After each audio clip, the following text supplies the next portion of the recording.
Yo, I'm back at it. It's my last video of the night, goddammit. But oh shit, I think these niggas is oh shit, let me move up a little bit. But I wanna talk about Lomachenko and his dilemma right now. And how I think people is dragging it. His last fight with Teofimo, right? I personally scored it a draw because I feel like that, the biggest, most head snapping shot landed in that fight was in the second round. But I'm not gonna argue with anybody who gave the round to Teofimo Lopez. These niggas honking at me? Fuck. Oh, I guess not. But the biggest shot landed in that second round, I think, came from the head snapping shot came from not Teofimo Lopez, but Lomachenko. However, Teofimo Lopez did outwork him that round. And I'm not going to argue with anybody who says, nah, Teofimo won that round. I absolutely won't argue with you on that. I personally had to fight a draw based off of that round right there, and I had him winning 7-11 easily.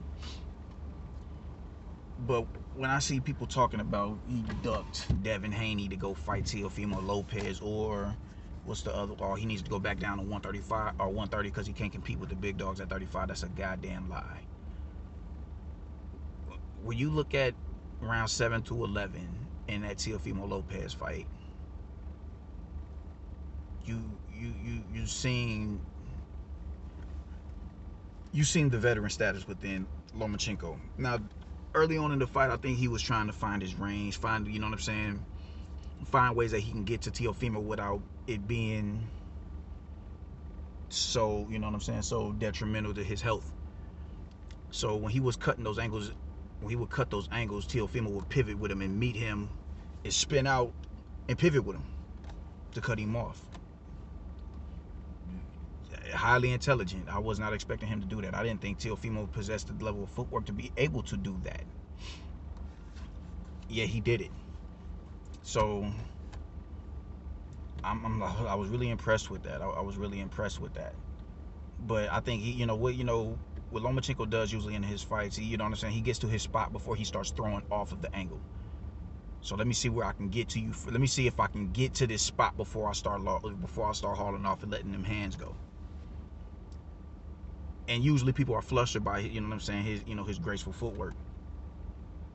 Teofimo has been studying him clearly, and he was anticipating them angles. So whenever he would cut that angle, he would pivot with him. And Lomachenko would be, oh shit, he wasn't expecting that, because I damn sure wasn't. I had it a 50-50 fight going in. I had Lomachenko winning before the fight, but I had it a 50-50 fight because of his size, his punching power, and his approach to counter punching with the catch and shoot defense. I didn't see any sort of catch and shoot in that fight from Teofimo Lopez. But he was still able to win. But his victory was predicated on him outworking Lomachenko. And another, you got to know how to judge fights in spurts. It's levels to it. So if you're outworking someone, most definitely that is cause to give somebody a round. But I think defense, it gets to a point where defense just completely gets disregarded if somebody gets working. I think because this example was Lamont Peterson and Danny Garcia. I had Lamont Peterson winning that fight because Danny couldn't catch him early on. He just neutralized Danny Garcia's offense. Danny was just active, and I'm like, why does defense not count for anything? Oh, is this me right here? Ooh, I think my pizzas is on the way. Oh no, or not. Say it again. Where do you put order? Uh-huh. I had 1 beef, 1 pepperoni, 1 cheese. Yeah, that's 4 boxes right there. I don't think them is mine. But I had Lamont Peterson winning that fight. But he lost because of his inactivity early on in the fight. He was just, tap dancing on the outside and using his legs for defense.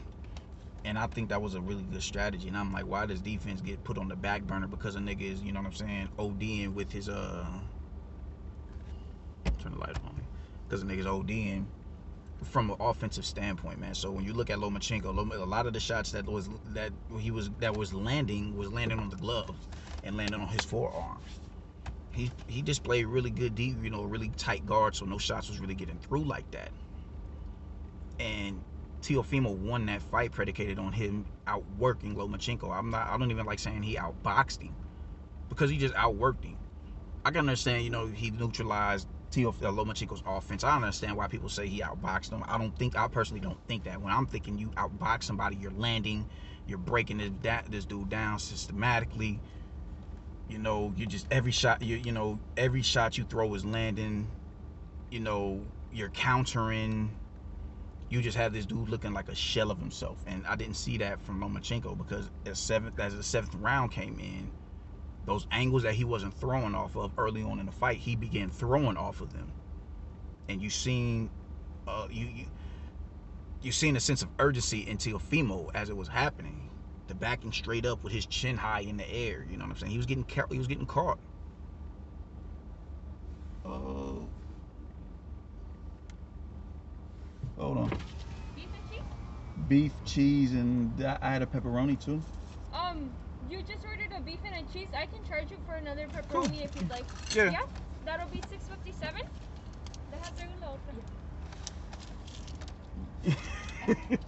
You could go in with her and have her come out with it. Yeah. Just take my card. Do your thing. Man, that shit cold already.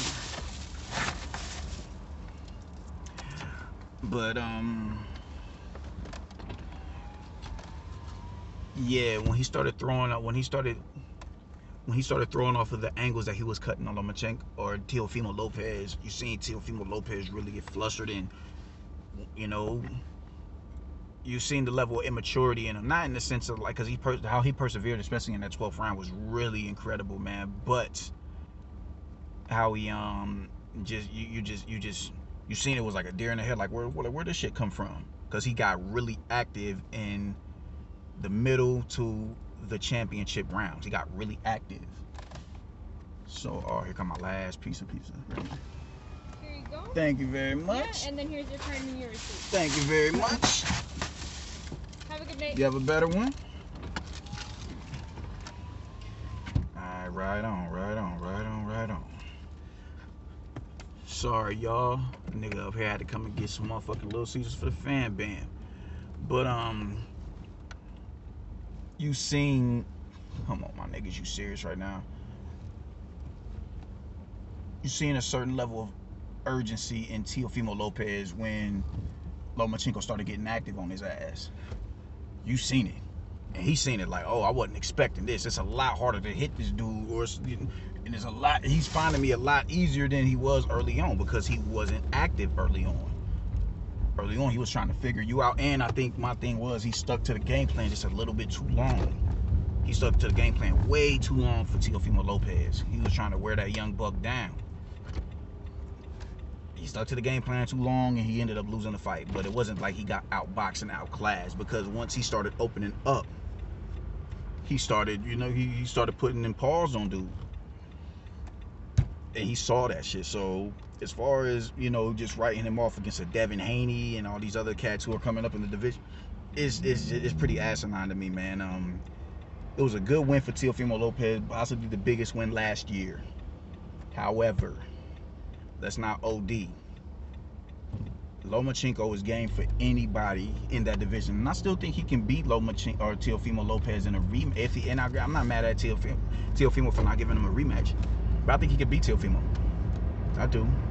I most definitely do. But he needs to go back down to 130. No, he doesn't. He's getting challenged. He's getting pushed at 135. Stay at 135. Stay at 135 and crash them big niggas up there like I know you can do.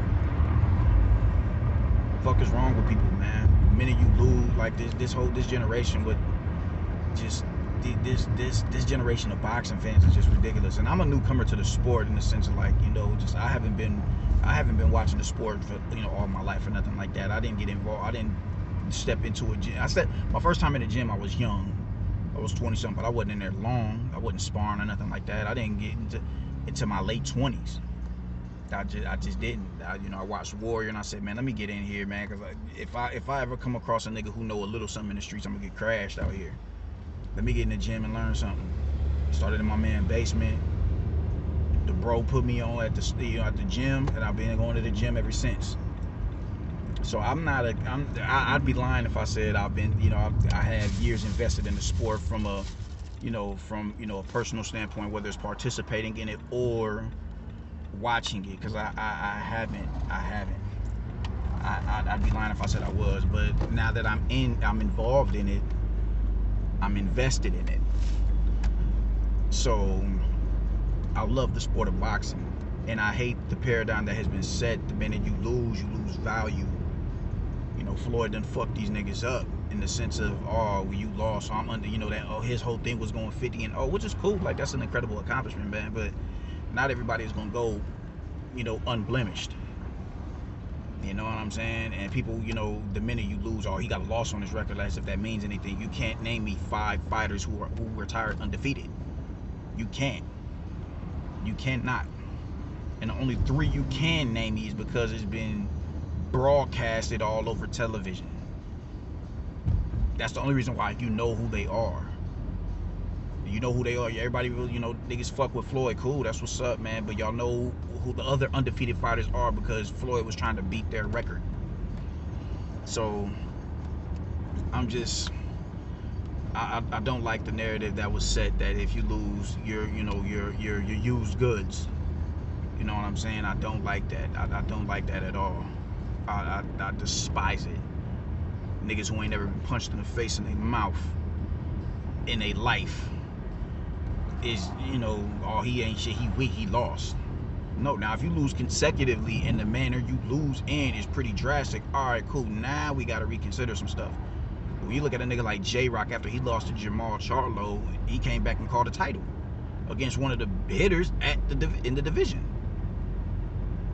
And stood there and banged with a bigger dude, and he's chinny. J-Rock is one of my favorite fighters, but he's chinny. He didn't allow him being chinny, dictate whether or not he was gonna stand there and bang. Nah, my nigga, we finna get this. We getting into this. And it bore good fruit. He was able to win. So yeah, man, you lose. You're gonna lose in boxing. You're going to lose. Floyd may not have lost as a professional, but he has lost before. And even as a professional, there are a couple of fights where people felt that he lost. People felt that he lost to Maidana, the first one. People felt that he lost to Jose Luis Castillo. They felt that he lost. He comes back and he crashes him viciously the next match, but nonetheless, people feel that he lost. And there's nothing wrong with that. You're gonna lose. It is what it is, man. You know what I'm saying? So when you look at a nigga like Lomachenko, who is every bit of a beast that we say he is, he's not Floyd or Manny Pacquiao, but is he top 5 pound for pound when he was getting busy? Absolutely. That man's skill set was impeccable, is impeccable, and he can beat anybody at 135 pounds. So all this narrative that he needs to jump down a division because he lost in a match in where the only reason why he lost was because of his work rate and him sticking to a game plan for too long. It wasn't like he didn't get dominated. I'm sorry, he didn't. He didn't get. No, bro, it wasn't like he was walking into traps or nothing like that. He wasn't getting countered like that. Dude was just getting off first. And the shots was not landing as flush as y'all think that they were. A lot of that shit was getting caught on the arm and the glove. So it's not to take away from what Teofimo did, but it's layers. You got to be able to look at it from all as objective as possible. So he shouldn't jump down to 135 pounds because he 130 pounds with the Berchots and the Oscar Diaz's and the Tevin Farmers and shit because he lost to Teofimo Lopez, who is the best champion in the division right now. I just think that's ridiculous, and I think he can beat Teofimo Lopez in a rematch. I do. So it's just really ridiculous how they, these boxing fans nowadays are with this shit, man.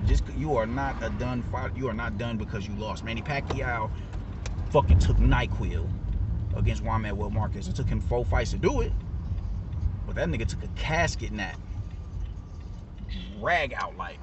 That was brutal. How that man went to sleep. I mean, he came back and he climbed right back up to the top 3 pound for pound. You know what I'm saying? Fighters don't lose like that. You know what I'm saying? At that, at that level, at that stage in their career, when they're at their peak, or when they're still the face of the sport. Pacquiao went to sleep. He came right back and got busy, and wanted to fade again. But Marquez was like, "Nah, man, I would just want to keep it where it's at." All right, cool. So niggas need to quit that notion, man. That nigga, you lost, so you need to retire, or you ain't. They said the same thing about Joshua. He need to retire. He need to retire after he got knocked out. But when Deontay Wilder got put, when that nigga got crashed, motherfucking niggas had it all glove gate. Fury cheated. Mark Britton spiked his drink. People are ridiculous with how they see shit, man. Just as far, depending on who their favorite fighter is, and motherfuckers already think Lomachenko was a hype job as is or whatever, and they did gas him. We can't front about that. They gassed him. But he is an incredible boxer. He is an incredible boxer. And nobody can take that away from him. Nobody in their right state of mind. The dude is dope and can compete with anybody at 135 pounds, including Teofimo Lopez.